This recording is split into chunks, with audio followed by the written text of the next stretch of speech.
Parents last week அவங்களுக்கு பிடிச்சிருந்தாங்க, யூடியூப்ல தான் பார்த்துருந்தாங்க, வீடியோவில் அப்படி இப்படின்னு சொல்லியிருந்தாங்க ஈஸியாக இருக்கு க்ளோஸ் அப்படின்ட்டு. பட் ஓகே, அவங்க சொன்ன மாதிரி தான் இருந்துச்சு. நடுவில் நிறைய டெவலப்மெண்ட் ப்ராஜெக்ட்ஸும் போயிட்டு இருக்காங்க அங்கே.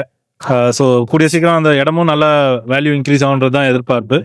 அண்ட் கொஞ்சம் பீஸ்ஃபுல்லாக அவுட் ஆஃப் சிட்டியில் வந்து நீங்கள் ஸ்பெண்ட் பண்ணணும்னு நினச்சிங்கன்னா அது ஒரு நல்ல பிளேஸ். நீங்களும் வந்து பாருங்கள், பிடிச்சிருக்கு. அது சாரோட ஆவடி பிளாட்ல நீங்கள் கிரவுண்ட் வாங்கினீங்கன்னா அங்கே ஃப்ரீயாகவே பிளாட் கொடுக்குறாரு, பார்த்துக்கோங்க. அந்த ஆப்ஷனும் நீங்கள் யூஸ் பண்ணிக்கலாம். நீங்கள் ரெசிடென்ஷியல் ஏரியானா ஆவடிலையும் போய் பாருங்க, அது நல்லா இருக்கு. நாங்கள் எல்லாம் ஆவடி தான். ஸோ அங்கே பார்த்துட்டு நாங்கள் யூடியூப்ல பார்த்தா இங்கே அவுட்டரில் வாங்கலாம்னு சொல்லிட்டு இங்கே வந்துடுவோம். தேங்க்யூ. சர்வீஸ்ல எப்படி சார்? சர்வீஸ் பிடிச்சிருந்தது. எதுவும் டிலே எதுவுமே இல்லை. கரெக்டாகவே வந்துட்டு போய் நாங்கள் சொன்ன டேட்டில் நமக்கு எல்லாமே பண்ணி கொடுத்துட்டாங்க. எந்த சேஞ்சஸும் இல்லை. அதே மாதிரி ஃபோன் பண்ணாலுமே வந்து ப்ராப்பர் ரெஸ்பான்ஸ் இருக்கு. கால் மிஸ் ஆனாலுமே திருப்பி கால் பண்ணி சார் என்ன ஆச்சுன்னு அவங்க அப்டேட் பண்ணிட்டே தான் இருந்தாங்க. ஸோ நம்மளும் நம்ம சொன்ன டேட்டுக்கு நமக்கு பண்ணி கொடுத்துட்டோம். சொன்ன மாதிரி இருக்கா?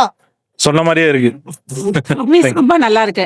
சாரோட சர்வீஸ், பிரஜீஷோட சர்வீஸ் வந்து ரொம்ப நல்லா இருக்கு. அவரோடது கஸ்டமரை நல்லபடியாக வந்து கவனித்து அவங்க கடைசி வரைக்கும் அந்த ஃப்ளாட் வாங்குறதோட இல்லை, அது இம்ப்ரூவ்மெண்ட்டுக்கும் அவர் வந்து கூட நிற்கிறேன்னு சொல்லியிருக்கிறாரு. அது ப்ராஃபிட் அவர்கிட்ட இருந்து எடுக்காமல் நாங்கள் போக மாட்டோம். வாழ்க வளமுடன், வாழ்க வளமுடன்.